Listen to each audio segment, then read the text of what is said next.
Hey everybody, it's me, Donnie, the Chilimancer, here on the Chilimancer show. And we're hanging out today.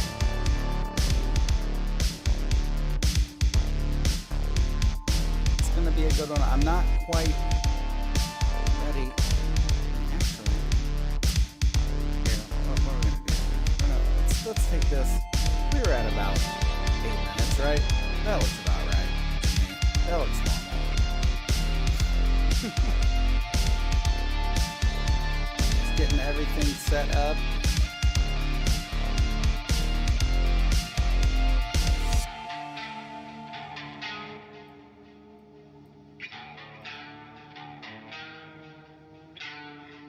Just got a few minutes here before 10 p.m. Eastern Standard Time. It'll give you plenty of time to share the stream, get the word out, and get as many people here as possible. If you're not already a member of the Discord server, go ahead and join us over in the Chilimancer's Mystical Fortress. That's this right here. Go ahead and put a link in the link to the Discord server. It is below. I'm gonna go in there right now and tell everybody I'm live.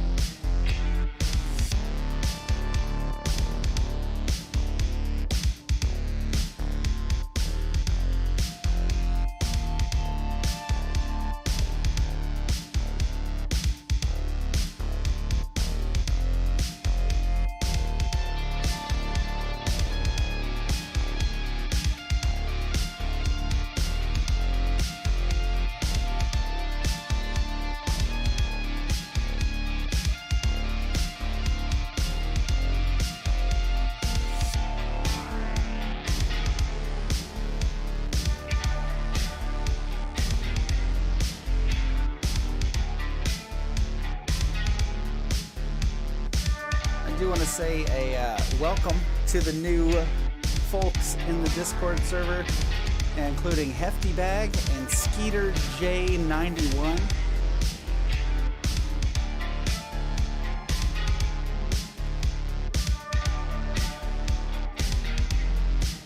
Getting ready to get ready for the show. I've got some interesting topics to talk about, and of course we're all just going to hang out in the comment section down below.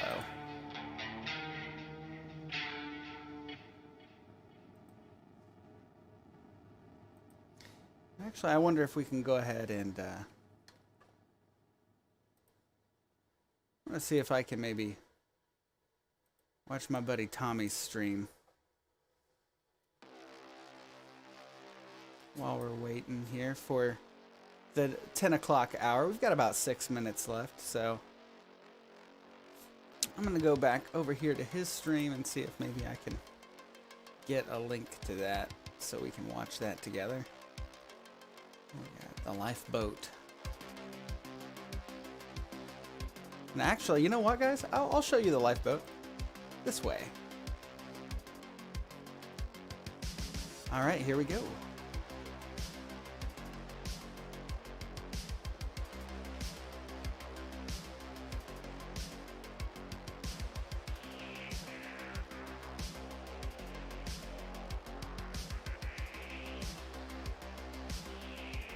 So I added a new little section.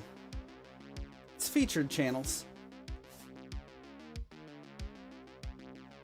So we're featuring some new channels here, including these folks here and the lifeboat. So we're gonna go over here and see if they're streaming. Yeah, we are.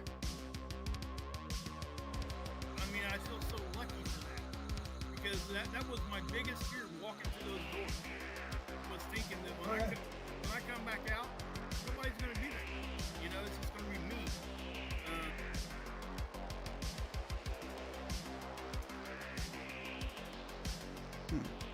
You didn't let me do it.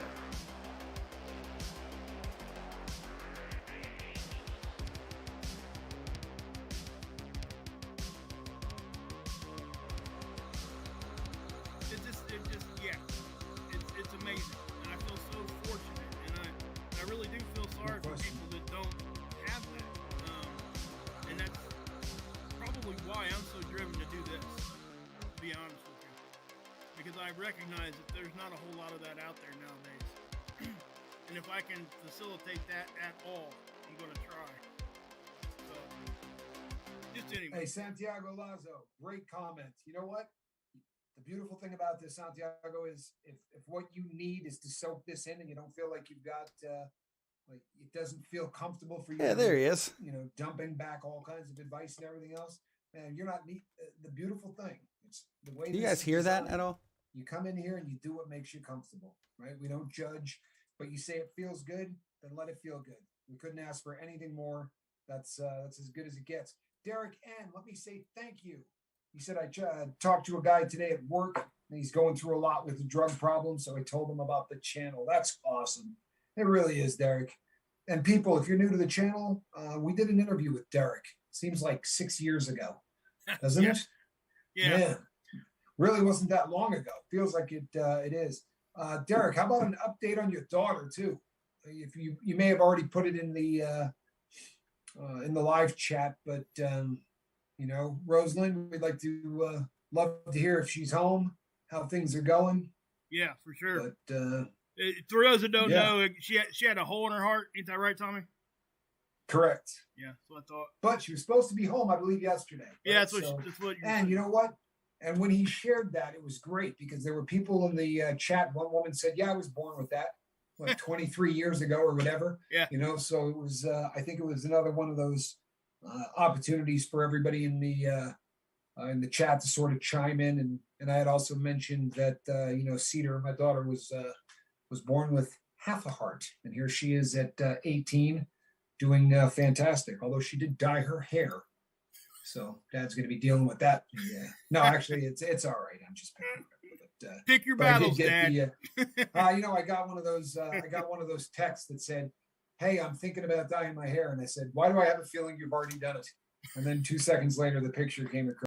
Maddie Spice, what is going on, Maddie? I'm just hanging out before 10 o'clock. We've got a couple of minutes here, so I'm just kind of streaming a little bit of Tommy's stream. He's live right now, so I figured I would shout out to him a little bit. To deal with, I'll be okay. Yeah, for real. I once worked in a physical therapy. How are you doing, my man? Favorite couple had. We're gonna talk about some over spooky 60 stuff years tonight and had have a nice hospital bed. They little refused chat to and a sleep hangout separate. session. It'll be Awesome. it should be a lot of Who fun. was Wow. that? Yeah, that's Cindy Lamb. What a great compliment. I hope everybody heard that. That's That awesome. is so cool, Cindy. That really is awesome. Yeah, I mean, Truth is positivity, says Niall. There's something to that, Niall. Yep. And if I'm not mistaken, people, we are coming up on the top of the witching hour. Pick your battles. Great advice.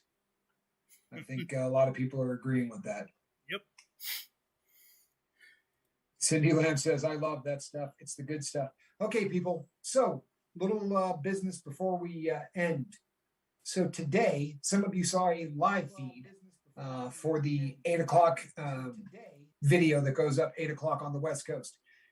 Instead of, I sat and tried to edit that puppy and get it uploaded for what seemed like 6 days. It was probably at least 40 minutes, but it just, I finally just said, you know what, to heck with it, man. I'm just going to hit the live button, you know, and let it rip. And a lot of people said that since it was such a scenic view, that they would be really happy if I were to just do the live and do it sort of unedited. I'm going to tomorrow. I don't know if we'll make it a full hour, but I'm going to go live tomorrow at 8 o'clock on the West Coast. Hold on a minute. Maddie Spice, you're laid up, sick for 3 days, no challenges this week.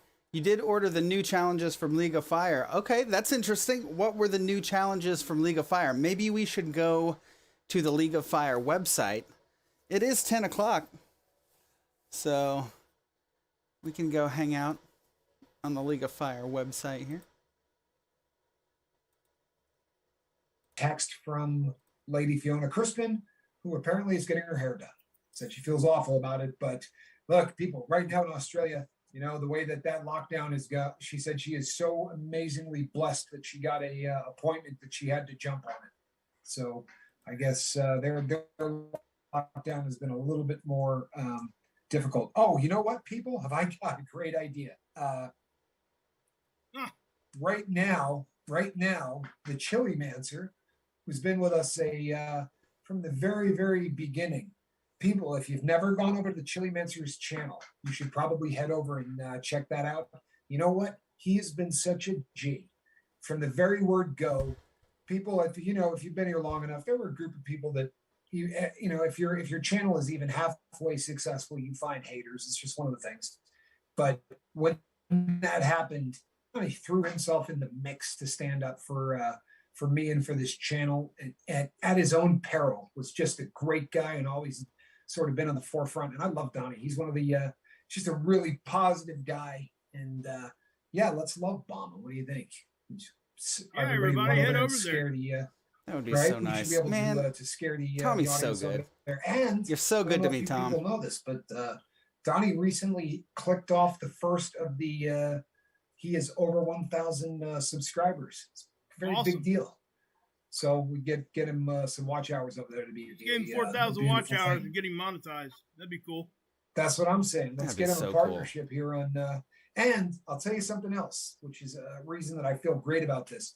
People, you know that there are virtual bars on YouTube, right?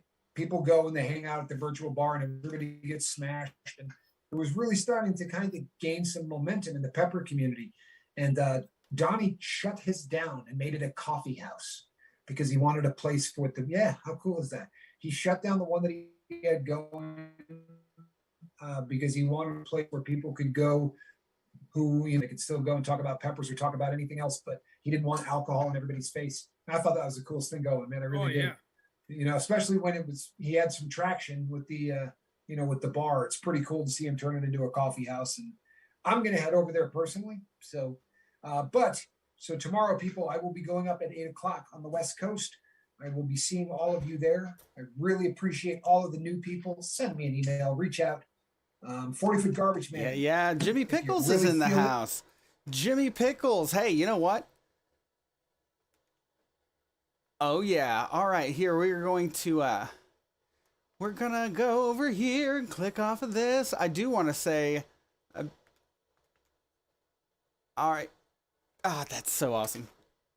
And just put a link up there so it should be a what little easier. Is she not on it? I'll tell you what. Christine.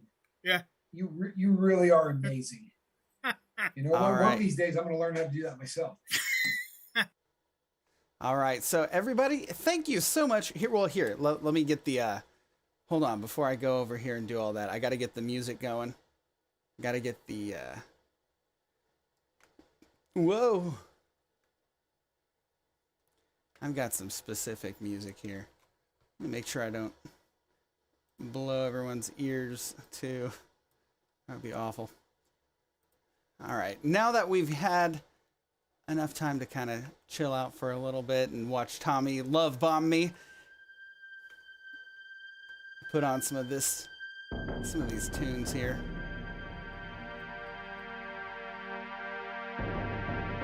Set the mood a little bit for an evening of spooky,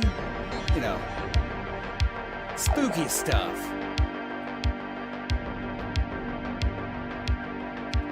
If you haven't joined us in Discord, go over, the link is down below in the description. It's the Chilimancer's mystical fortress.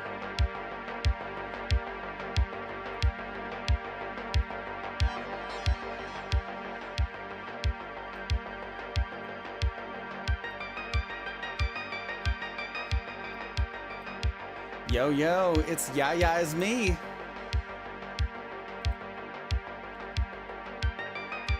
All right.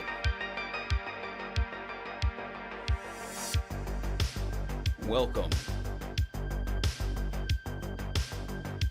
From the great Ohio River Valley and the American Southwest, this is Art Bell.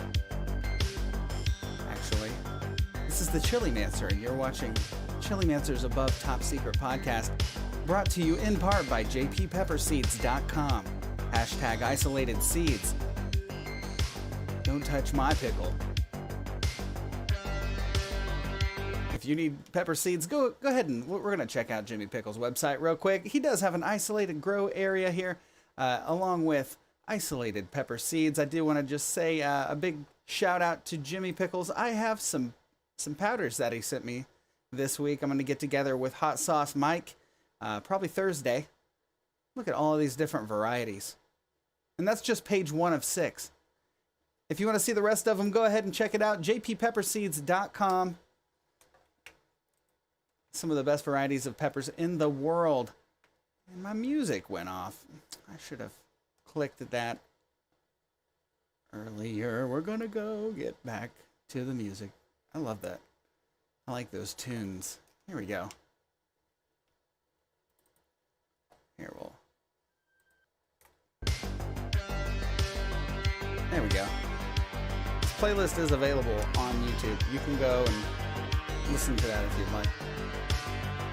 But this is Chilimancer's Mystical Fortress, and of course this is the Chilimancer's Above Top Secret podcast. Just a quick advertisement for a stream that I'll be doing later this week. I'm going to start playing once more the Chilimancer's version of Pokemon. Look at this cute little Pikachu. Look at him playing this video game. God, that's adorable. Right, let's go. Ooh, spooky. Of course, this is my little bug out shack, so welcome. Maybe I'll put some more stuff in the walls here. But, there we go.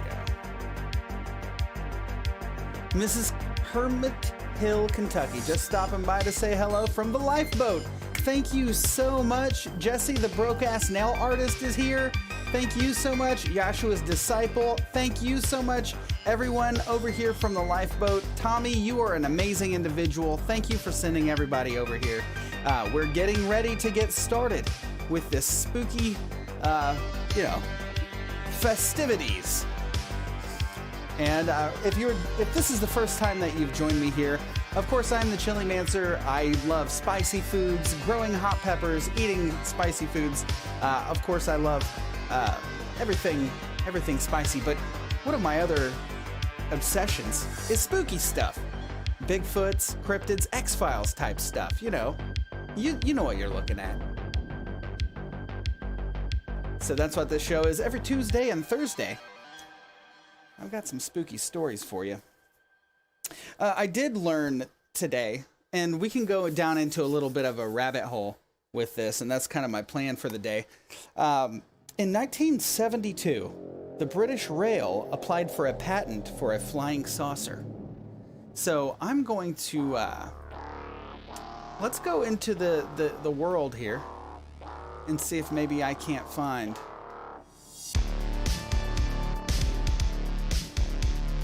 some information about a flying saucer from 1972.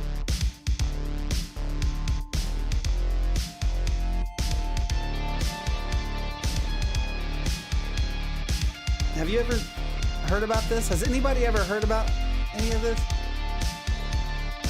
Wait, hold on. Jessie said that she's seen a Bigfoot when she was a kid. I definitely want to talk to you about that Bigfoot sighting. That is amazing. And right now I am actually on Google on another screen here, and I'm looking for this 1972 patent UFO for saucer. It's a flying saucer shape.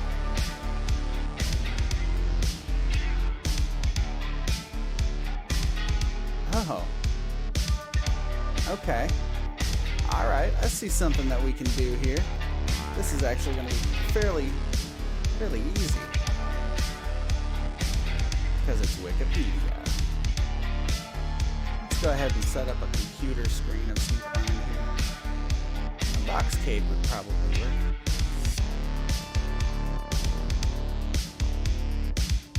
The British Rail flying saucer. Don't scroll away. I'm gonna scroll. I'm scrolling.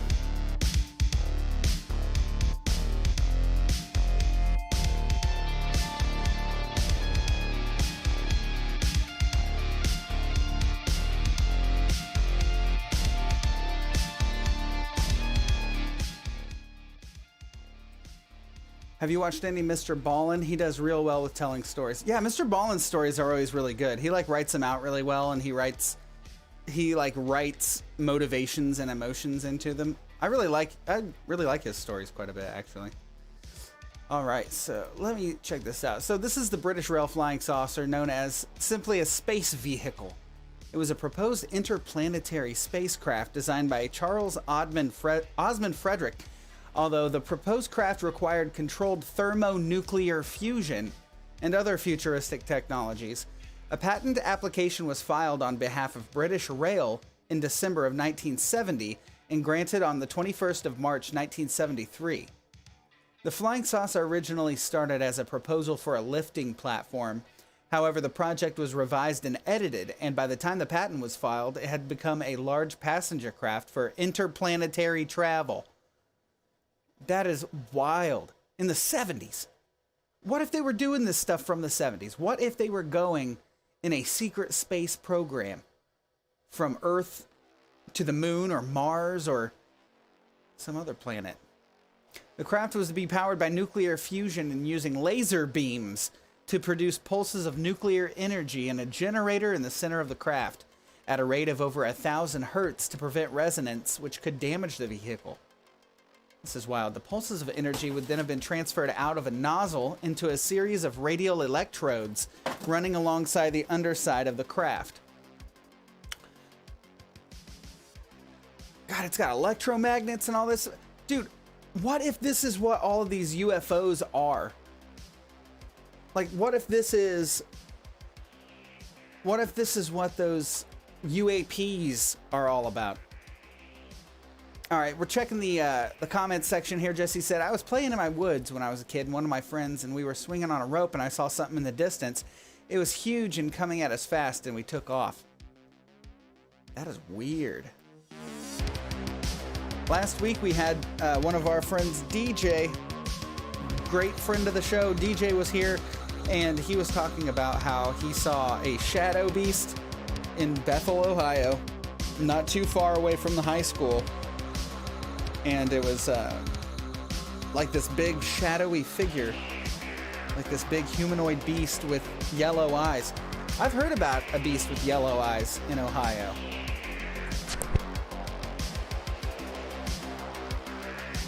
And I think it's called yellow eyes. I think that's a real thing.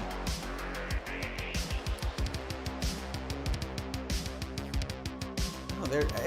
Have you guys seen my my stuffed werewolf?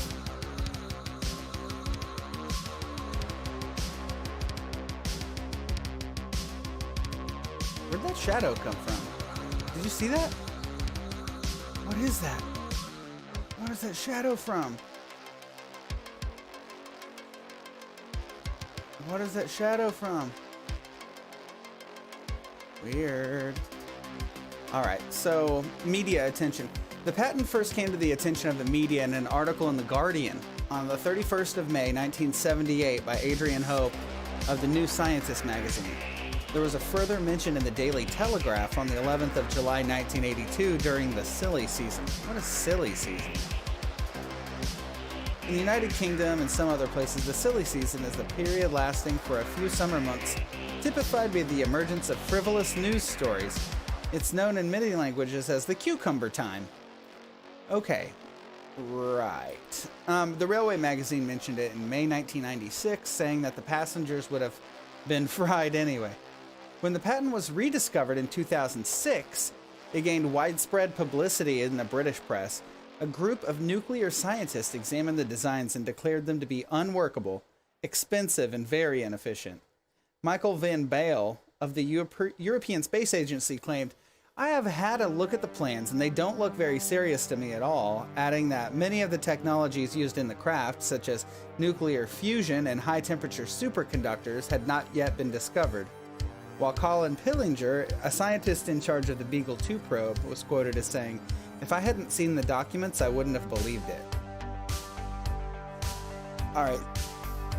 So they're saying that that it was unworkable and all of this stuff, but that was in the 70s. They have had a lot of materials advancements since then. So So are they saying that it's always going to be impossible, or is it possible now? Who knows?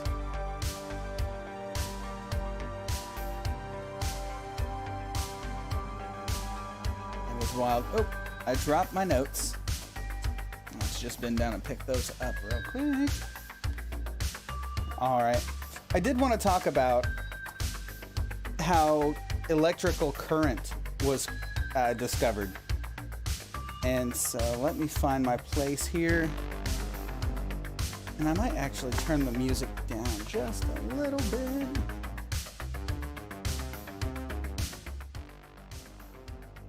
All right, that's probably fine. Jimmy Pickles is back. Jimmy Pickles, the Jimmy Pickles Pepper Company. All right, here we go. I'm going back to my weird little dungeon. All right, now I can tell you about it.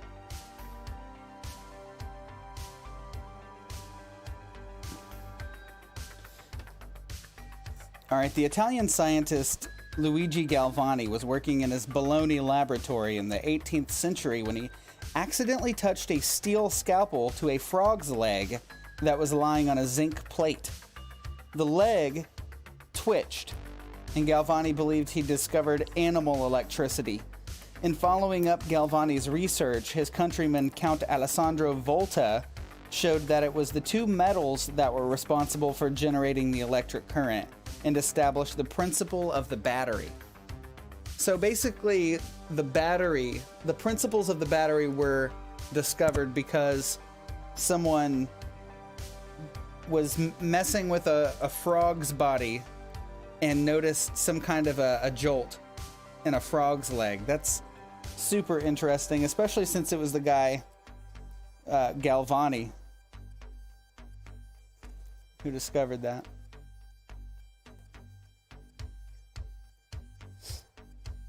Here's something that I wanted to check. I'm going to read you guys something real quick, and then after I read this, I'm going to go to the government's website. I'm actually going to go to the CIA.gov website. We're going to look in the reading room to see if we can find any information.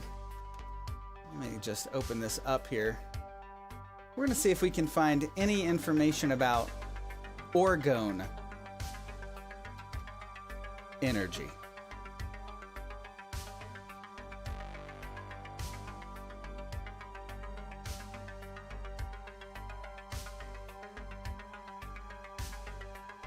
Can't find any of it yet. All right, here we go.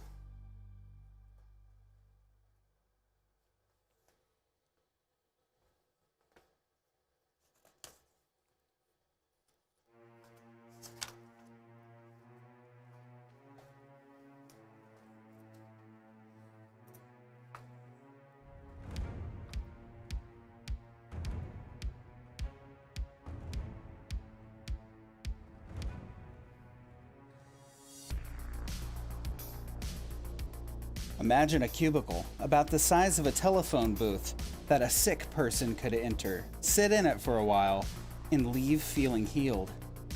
In 1940, Austrian-born psychoanalyst Wilhelm Reich believed that his newly invented Orgone box could achieve such magical results. Reich built the box to attract and store a new kind of energy that he claimed to have discovered. Reich maintained that this energy, which he called Orgone, was a cosmic life force composed of tiny particles that fell to Earth from space. He claimed that in the concentrated doses it could be used to cure all human ailments, from depression to cancer. Although no one ever saw Orgone, Reich asserted that it was an eerie blue color. Once trapped inside the box, Orgone had an effect like that of a small electrical charge, and it could be measured by an Orgone Energy field meter. The box itself was about 5 feet high and 2.5 feet square. Its 6-inch thick walls were made of alternating layers of wood and metal. And in later models, Reich added layers of both glass and steel wool to increase the box's effectiveness. According to Reich, the work properly inside of the box had to be metal, and the outside wood or another organic material.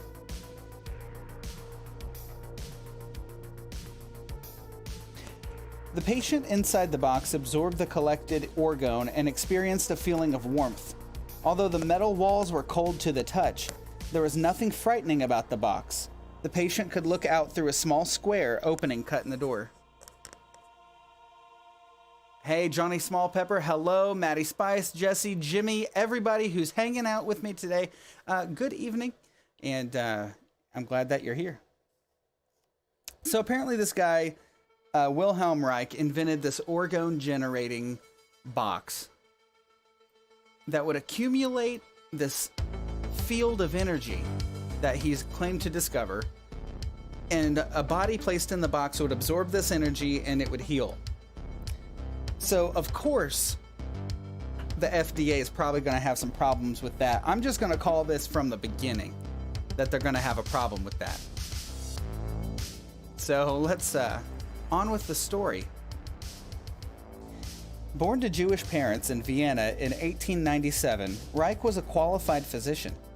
His ideas may appear to be far-fetched, but he based them on solid scientific training. As a medical student, he became a member of the group of psychoanalysts in Vienna presided over by Sigmund Freud.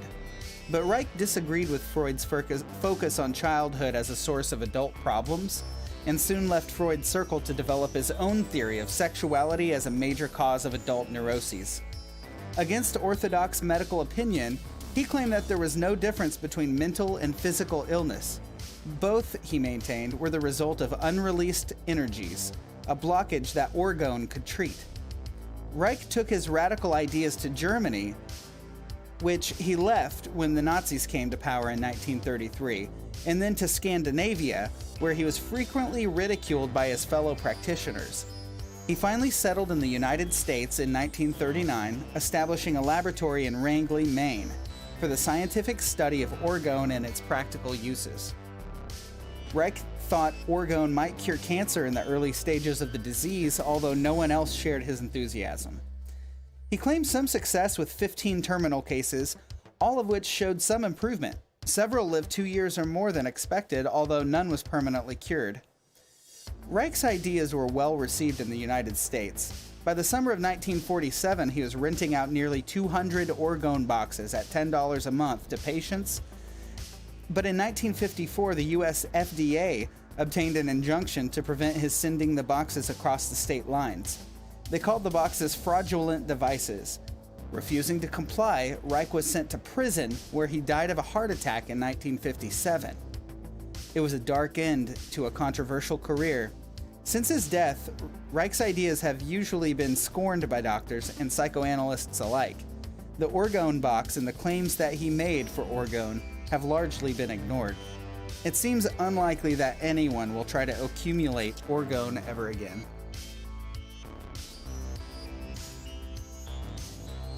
Hey, Erica's here, everybody. What up? Crazy Jay, thank you so much for hanging out and tuning in.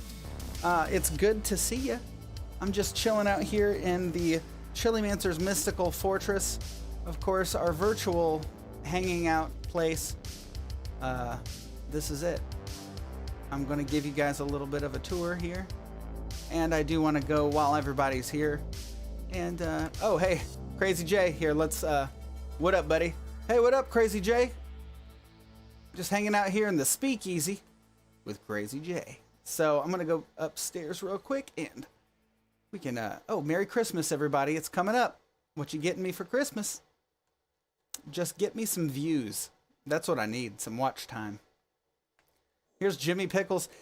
This stream is brought to you in part by jppepperseeds.com. Jimmy Pickles Product Line LLC, Hot Pepper Company. Look at all this money he's got. It's a big old, it's like a tray of money. He just has just a big old cart full of money. He's rich. All right, we're going to get back down to the basement. I'm going to tell you guys about some more spooky stuff. And we'll get back into it.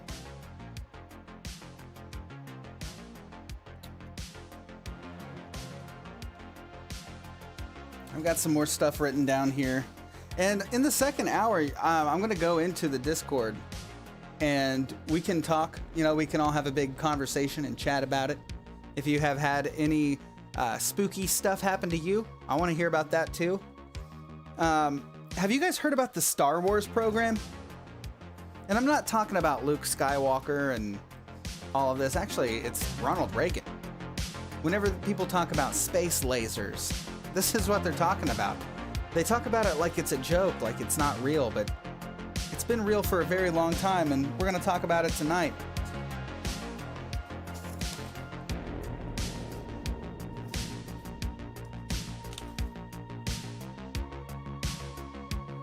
The laser was initially envisaged as a futuristic wonder weapon.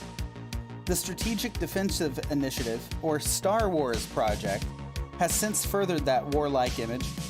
High-energy lasers are at the forefront of Star Wars technology. A laser beam is powerful enough to burn a hole through a steel block several inches thick. Traveling at the speed of light, it could burn a hole in a ballistic missile or its warhead and render it ineffective. But to turn this science fiction idea into an effective defense system requires that a vast array of technical problems be overcome. Particularly, how to generate enough energy to project the laser through the turbulence of the Earth's atmosphere and still ensure its accuracy. The most ambitious Star Wars weapon is the X-ray laser being developed at the Lawrence Livermore National Laboratory in California. This device would use a small nuclear explosion to produce a short, intense burst of X-rays to destroy missiles or satellites. Like other Star Wars developments, this research is highly controversial, and many scientists consider it technically impossible, even in the long term. Laser technology has an exciting future, particularly in medicine and industry. The image of the laser as an all-purpose tool now has substance, its actual and potential uses spanning a vast range. It remains to be seen whether lasers will be developed more as instruments to cure disease or as weapons of defense. But they've got lasers in space, guys, that's real. And they're working at laboratories to make it happen.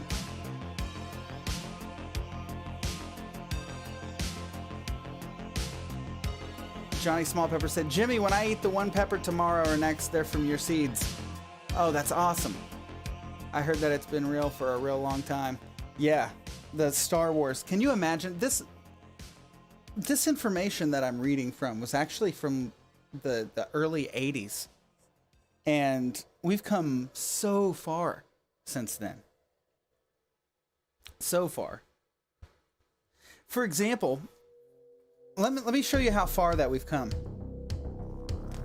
There was a story that I had read in here earlier today.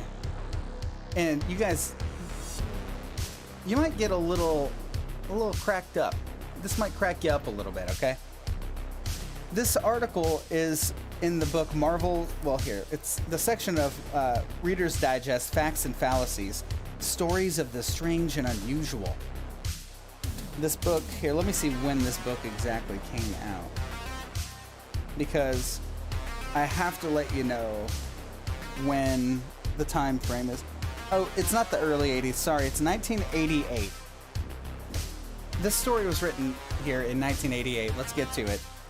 Pictures without film. Traditional photographic film works on the principle that molecules of silver oxide darken when exposed to light. Patches of silver not exposed are removed during processing. The lighter areas on the film correspond to darker parts of the subject being photographed, and the dark areas of the bright parts of the subject. This negative or reverse image produces a positive print. But a process that could very well revolutionize the world of photography is in an advanced stage of development. In the latest generation of cameras, a small magnetic disc is substituted for a roll of film. On the outside, the new camera resembles a traditional one, but inside, behind the usual lenses and mirrors, is a light-sensitive, charge-coupled device, a CCD. As light from the image falls on the CCD, it analyzes the light, codes the variation as a series of electronic signals, and transmits them to a floppy disk for storage, much as information is stored on a computer disk. Once encoded on the disk, the image can be viewed instantly on a television screen by inserting the disk into a special player. A print can also be made. And since the image is stored electronically, it can be sent on a telephone line to a similarly equipped receiving station anywhere in the world. Dude, that is wild. That is 1988 describing a digital picture. And now, they were talking about it like it was like high technology, like this was some futuristic technology. And like, honestly, this stuff's already obsolete to us. We don't use floppy disks. We just take a picture in the supercomputer in our pocket and send it over the internet, over wirelessly across the globe to people in Australia or wherever. I have a friend in Sweden. I have multiple friends in Sweden. This is a weird world that we live in these days. That's wild. I really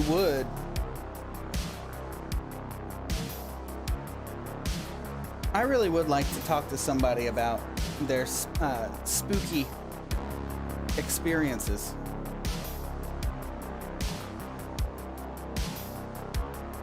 Man, Johnny Smallpepper is in the comments right now talking about how he wants to be stopped in his tracks by the heat of pepper. Man, my tolerance is not even close to yours, bud. Because, like, I get stopped. If I haven't eaten something, I get stopped by, like, a Serrano. You know, I have a good time with habaneros. I'm not gonna lie. Scorpions, ghost peppers are great. They're not extremely hot. They're just extremely hot. If that makes any sense.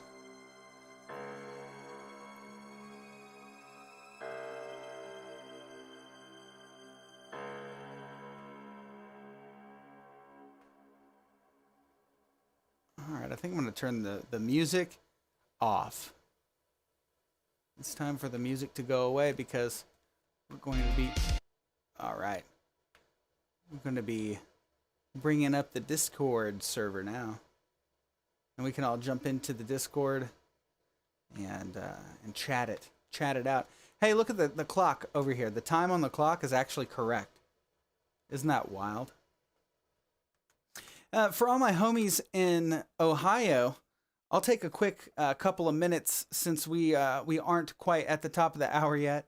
And I'm going to check out this article here on the Columbus Navigator website. It's the 11 most bizarre mythical creatures from Ohio. And of course, if you've been to Ohio before, you understand that this is a very common sight. Frog people do live in Ohio. We see them all the time. But this is in Ohio. This is Loveland Frogman. Let's see here. Ohio can get creepy. Nearly everyone has a story, something they saw in the woods or the side of the road, something they can't explain. But what you may not know is that according to cryptozoologists, Ohio is a hotbed for creature activity. From Bigfoot-esque monsters to massive kidnapping reptiles to all other mythological things that go bump in the night, the stories that come out of Ohio are some of the most unique in the country.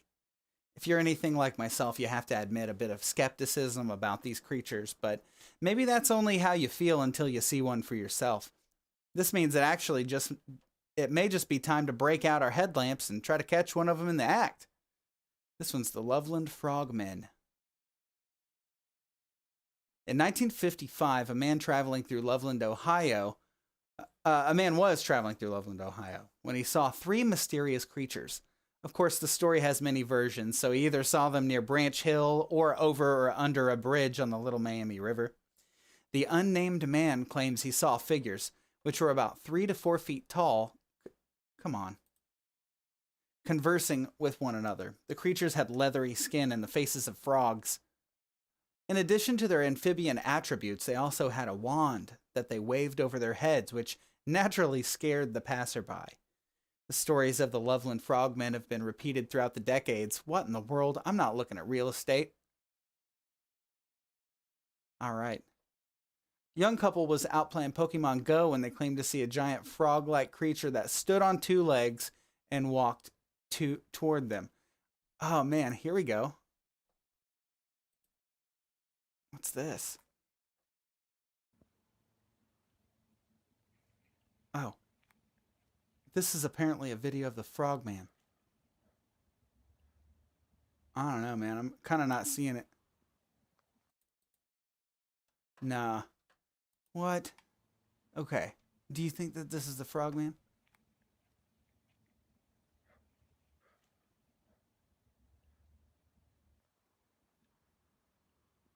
I don't know.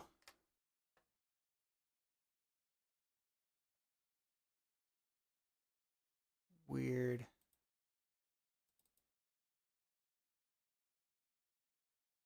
Scroll back down.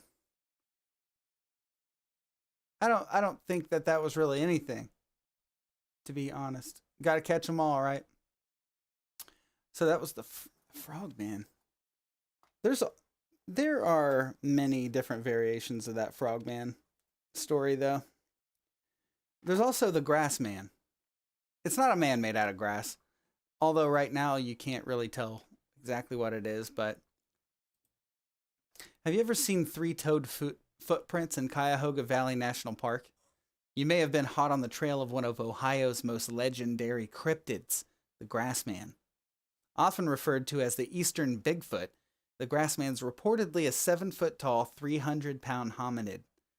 According to famed cryptozoologist Lauren Coleman, the Ohio Grassmen have a more human-like appearance and are more human-looking and are shorter than the classic Bigfoot. So this guy says that this near viral video was posted on YouTube in February of 2017. These guys are saying that they saw the Grassman. Oh, there it is. Oh, man. What do you think? That looks like it's probably a hunter or something. It could be the Grassman, though.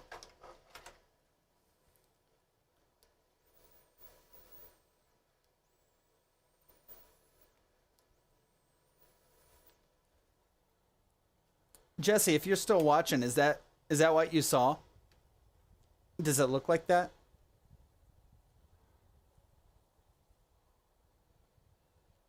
And also, thank you so much, Tommy. I just noticed, I just looked at the comment section. I just noticed you're here. So thanks for hanging out. Thanks for sending everybody over here. And thanks for being here. So this is video, just a backstory if anybody's just now coming in. This is video of the Ohio Grassman.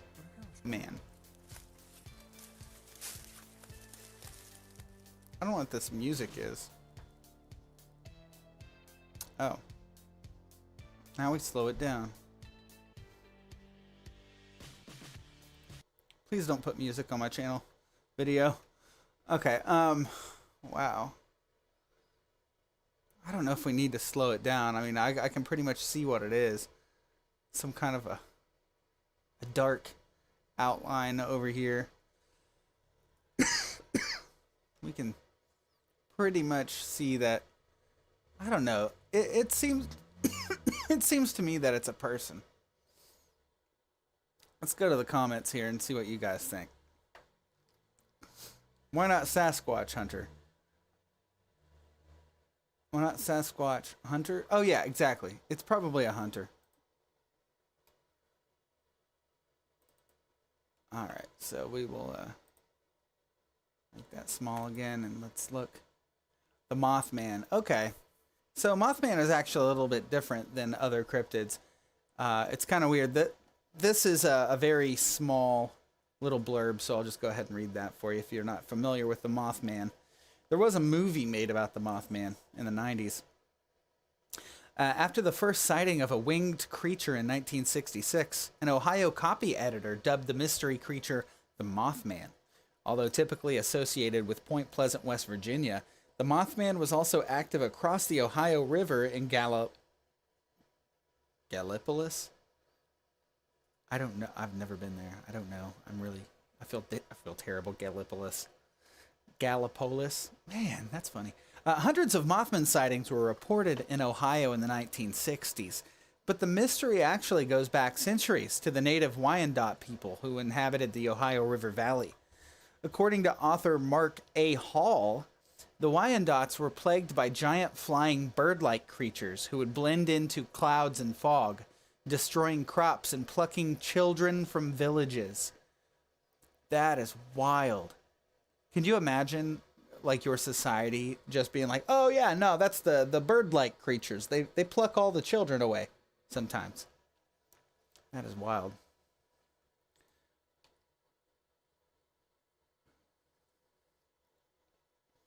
The Minerva Monster. Here's one that I haven't seen. This is yet another Bigfoot-type creature in Ohio, this time near Minerva. The Minerva Monster was first spotted by the Caton family in the late 1970s when they followed the sound of their barking dogs to a pit on their property where they disposed of trash. Inside the pit, they found a massive 7-foot-tall, 300-pound creature covered in fur staring at them as they approached. The creature returned to the family's property so often that it was witnessed by several other friends and family members and even investigated by the sheriff. During the creature's final appearance on the property, 2 creatures were spotted after the home was pelted with rocks while the family was inside. Although sightings continued in nearby counties, none were as detailed as the Caton families, whose story remained unchanged for decades. Minerva Monster. Oh, there's a movie about it. Okay. Let's check this out. I don't want to play anything that might have music, but we can take a look at this in a small town in America. Minerva celebrates America. Hi, my name's Douglas. A creature stirred its coffee.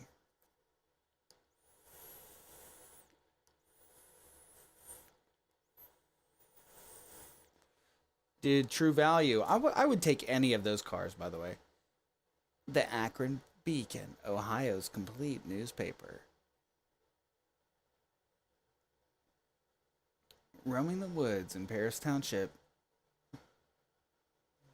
Vicky Keck. Can you imagine, like, just actually seeing some kind of a Bigfoot?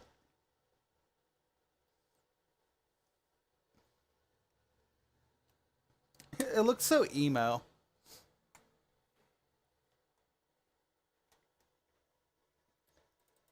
Here, I don't think it has music. Because you can see, it wasn't like...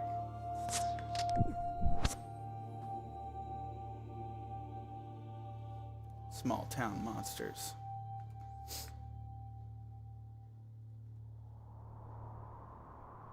Minerva Monster. Man, you know what? I really wish that I could find that movie on YouTube, because it would be kind of cool to watch it.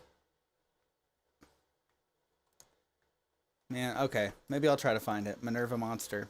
That looked pretty cool.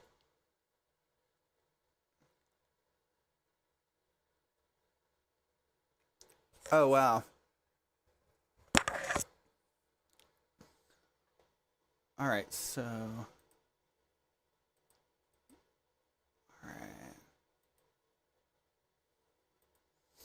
Minerva Monster.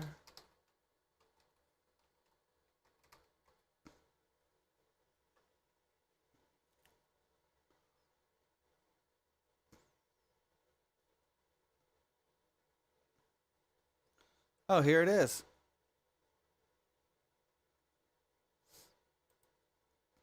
I found it.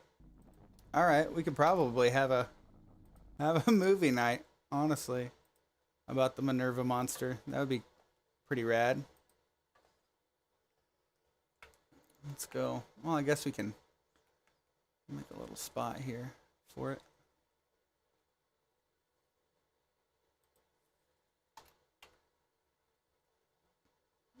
And I'll just put it on the television. Put a little TV over there.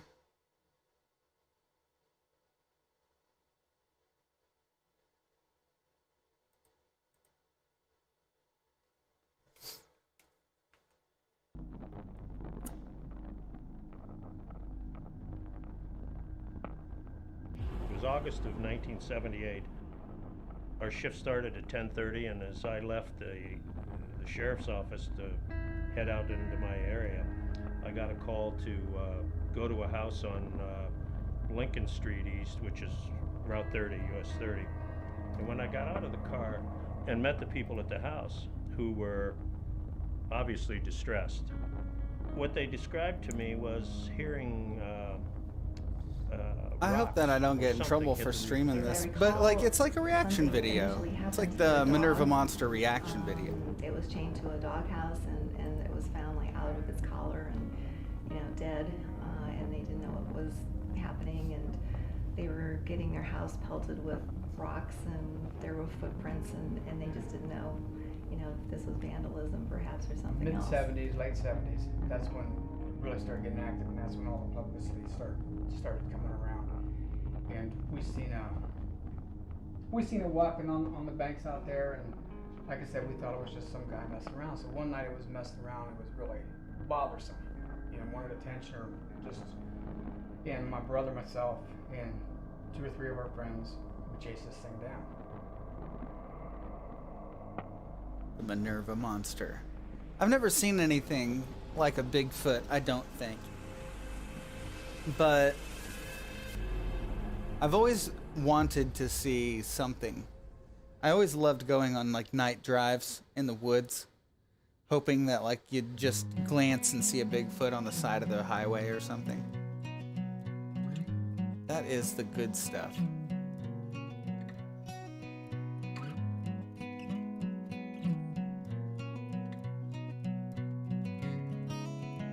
This is pretty good. I don't know where this stuff is, Minerva. I've never been there before. I'm not sure which part of the state Minerva's in.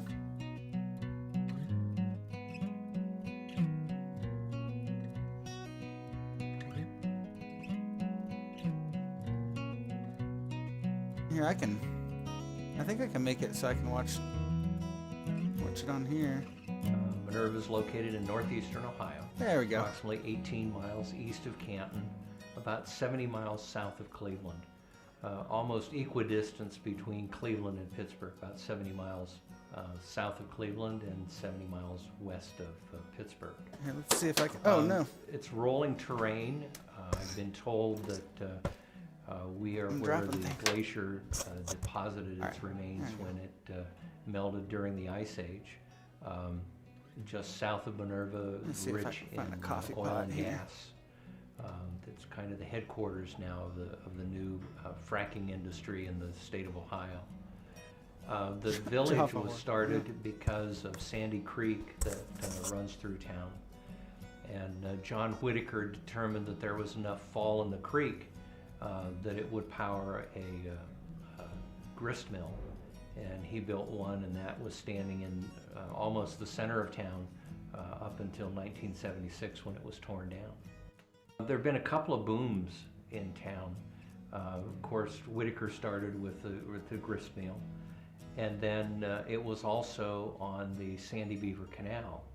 And if you look at the way Market Street runs, and then Market Street takes like a 30-degree jog, Right, I guess and this that is a was coffee done machine. to follow the canal. The canal backed up to a lot of businesses on Market Street. There were loading wharfs and things where they could unload goods. When the canal went out, the railroad came in to take its place. And we have one of the largest railroad yards in the state. It's second only in our area to Canton.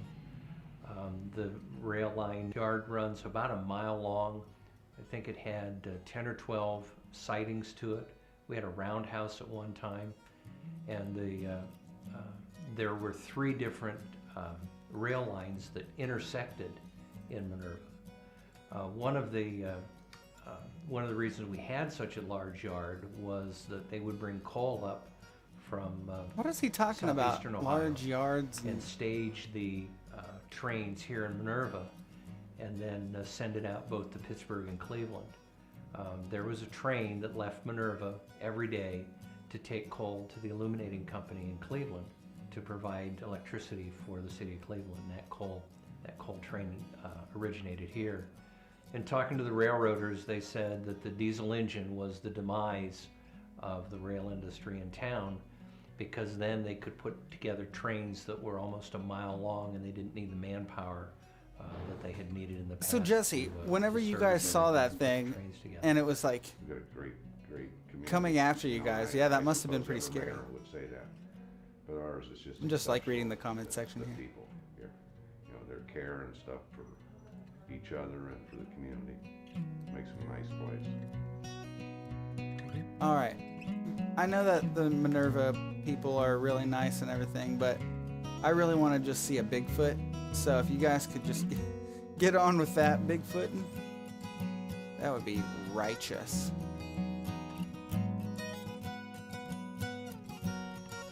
I do like a good lemonade stand though, and some bluegrass what I like music. about the town of Minerva is it's quiet. All the people are friendly. And Minerva started out on a trail called the Great Trail. Then you had the canals. Then you had the railroad. Then they put U.S. Route 30 through here.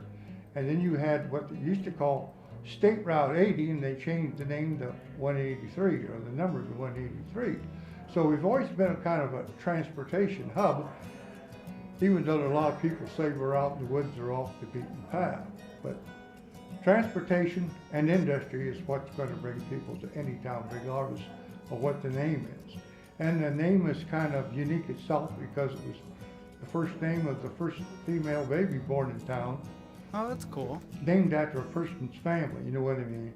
And the only industry in town then was the old mill, which ground mill down here at the local creek. And the guy diverted the water to make the water wheel. We live on a very unique route, US Route 30, the Lincoln Highway. They were looking for a way to immortalize Abraham Lincoln. And a couple of magnates in the car industry needed a way to promote the use of automobiles. So they started the first intercontinental highway. It starts in Times Square and ends up in San Francisco. It was, for the most part, brick when they built it. The Catons live about 2 miles outside of Minerva, between here and Robertsville, right on Route 30. You'll notice as you go along, there's a lot of woods between us and Robertsville on both sides of the road. So it has a country effect, even though it's along a well-traveled national highway.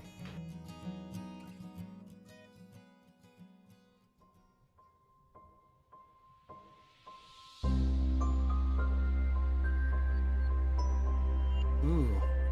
Crickets are quiet when the creature prowls. Those who say they've seen a large hairy creature roaming the woods in this remote area of Paris Township have mixed feelings about its presence. It was August of 1978. Our shift started at 10:30, and as I left the sheriff's office to head out into my area, I got a call to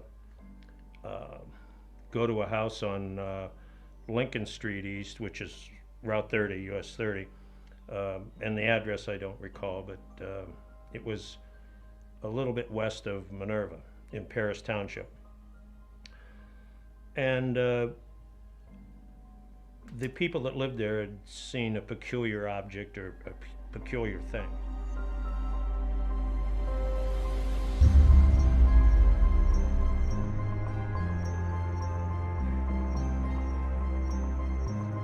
They made a report to the sheriff's department, and one of our correspondents for the Beacon Journal had gone down and collected the police reports.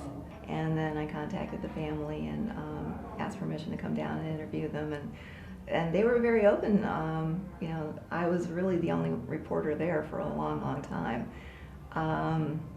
And the repository, I don't think, got on it for quite a while. Yeah, this is and then after it went on, I want to the wire sort of. I want to fast forward to a bunch of this, man. Like, I'm sure that it's really cool, but I want to see it. I want to see the actual Sam Squanch. Show it to me.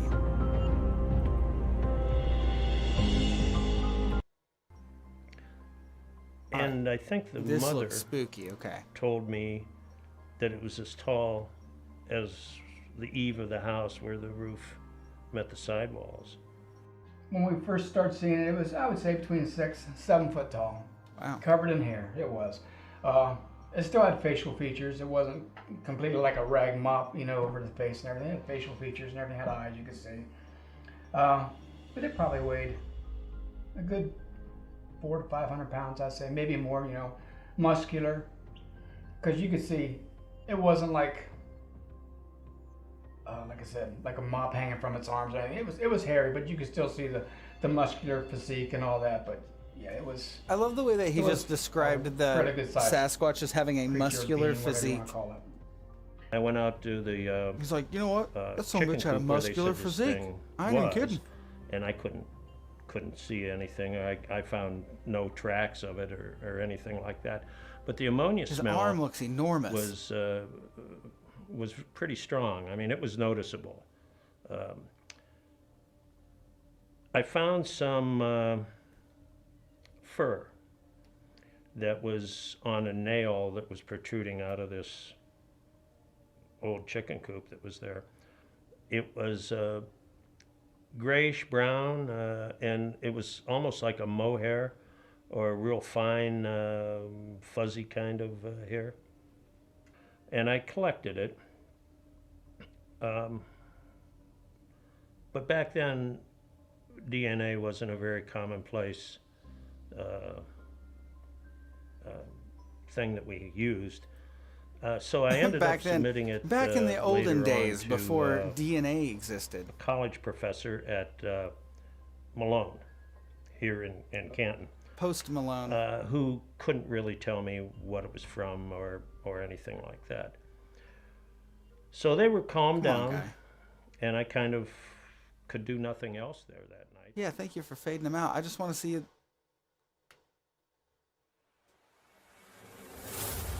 I want to see the Bigfoot.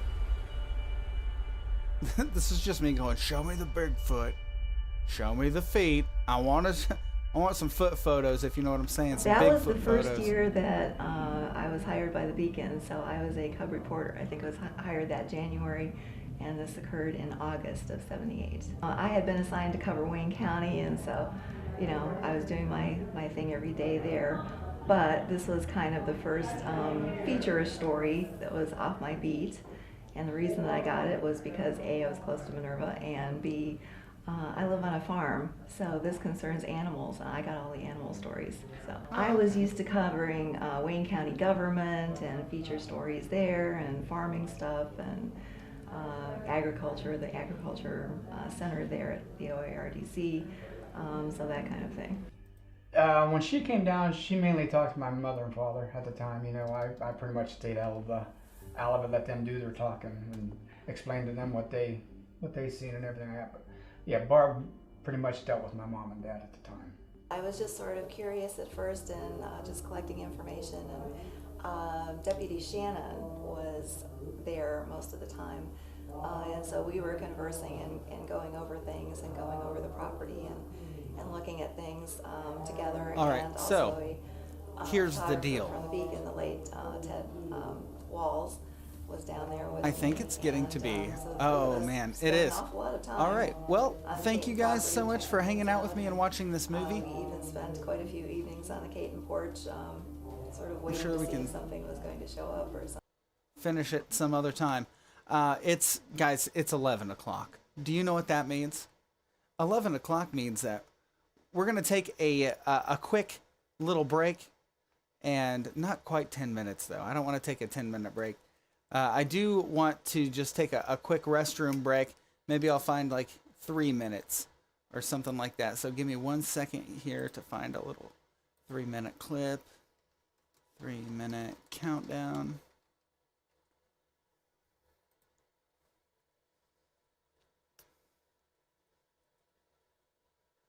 And oh, this one looks cool.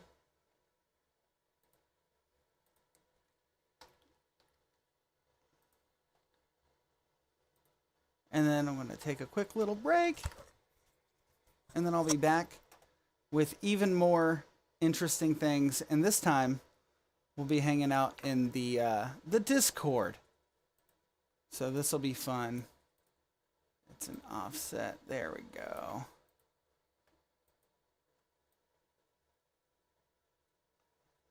Oh, come on.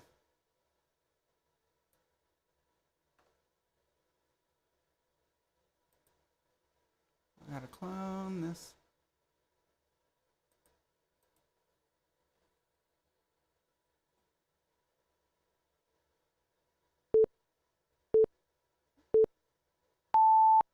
All right, guys.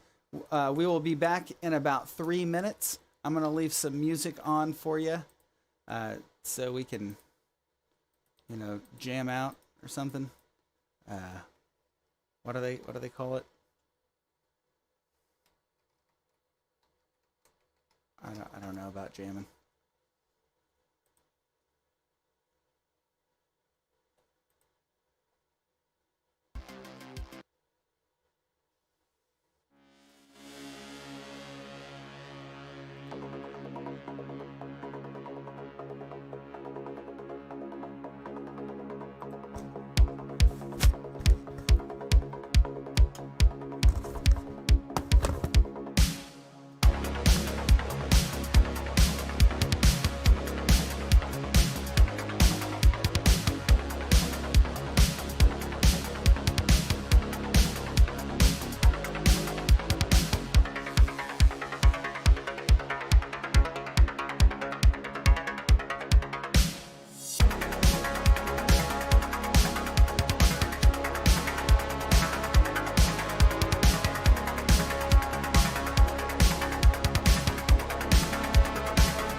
We got about 30 seconds, and then I'm going to get into the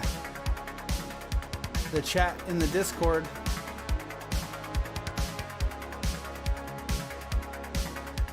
Hello. I'm in the Discord. Yay! I'm in the chat.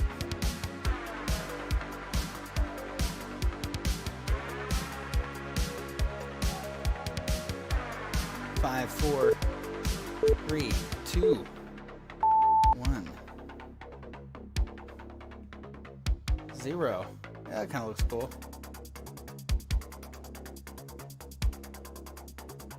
Let's move this over there in the corner.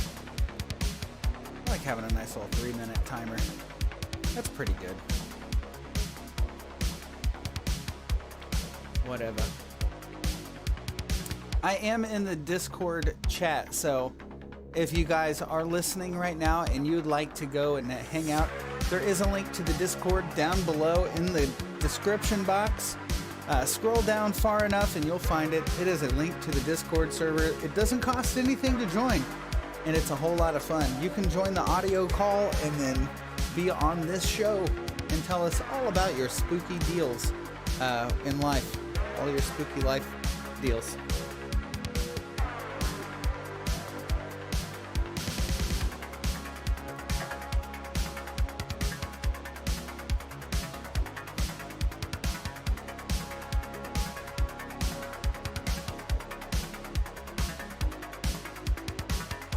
So, I will talk a little bit about this stream and what this actually is. It's a whole lot of fun, is what it is. And in the Discord server, I will be streaming on Saturday evenings. We'll be doing a stream just like this, but it won't be on YouTube. It's just for the Discord server. And we'll be watching movies on Saturday nights. It's our very own theater. Virtual theater. We've got all kinds of scary movies like Nosferatu and The Last Man on Earth and The Lost World. All kinds of cool sci-fi and Japanese monster movies. So I'm excited to do that each Saturday evening. That's still a ways off. And then throughout the week, I'll be playing this Pokemon game that I created. But once I beat this Pokemon game, which features my cat, by the way, then I'll be playing through the Final Fantasy games. So I've still got quite a bit of time to go on the Pokemon, but the whole thing's going to be a whole lot of fun, and I'm glad to have you guys here for it. I also have things like Super Mario Bros. This is fun stuff. So I am in the Discord. Is anybody else here in the Discord chat? I should probably start promoting these in advance a little bit more.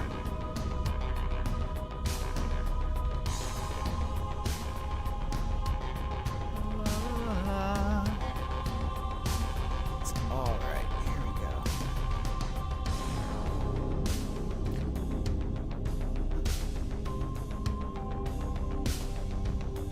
Alright, so I'm going back upstairs, guys. And I think there's some more stuff up here. Of course, I do want to give a shout out to some of my homies. Of course, Crazy J, he was watching earlier. If you haven't checked out his stream, he has, let's see what Crazy J's got these days. Bring up his YouTube real quick. He's got 131 subscribers. Let's love bomb him and give him some love. He does hot sauce challenges, hot pepper challenges.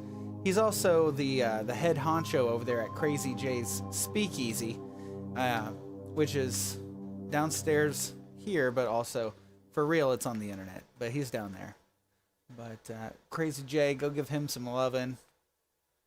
It's K-R-A-Z-E-E. And of course, I know a lot of you came here from there. But big shout out to Captain Tommy Scoville on the lifeboat. And don't drink the haterade. But do go give Tommy some love. As well as my homie Hot Sauce Mike. He's from right here in Cincinnati. And we've got some stuff coming up this week I'm really excited about.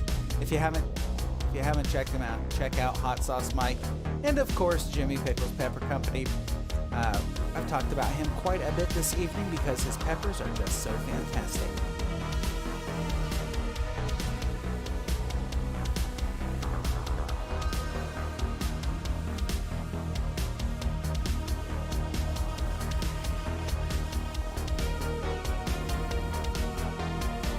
Alright, I don't have a whole lot of stuff to talk about this evening past what we've already hung out and talked about. So what I will do is I'm going to let you guys go for the evening, but we will continue to hang out in the Discord server. So if you haven't joined the Discord server yet and you are watching, go ahead and scroll down in the description box. You'll see the link to the Discord server. Join us there where we will do all kinds of hanging out and being friends and stuff. That's how it works. All right. I think you guys are awesome. Thanks for hanging out with me today. It means a whole lot that you choose to spend your evenings with me, the Chilimancer.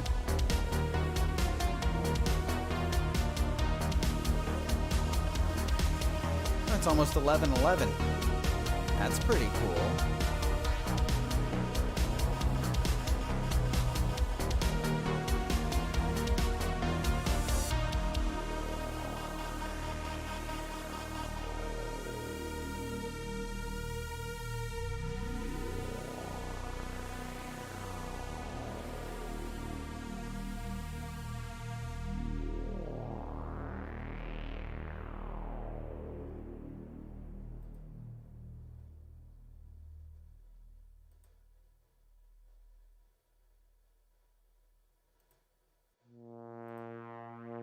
All right, I love you, Tommy. I hope you have a good one, man.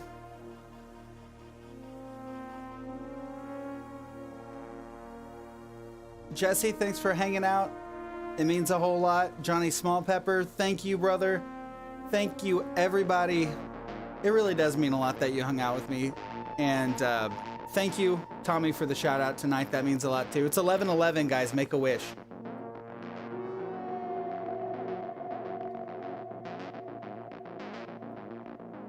All right, I love you, Tommy.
Good night, Jimmy Pickles.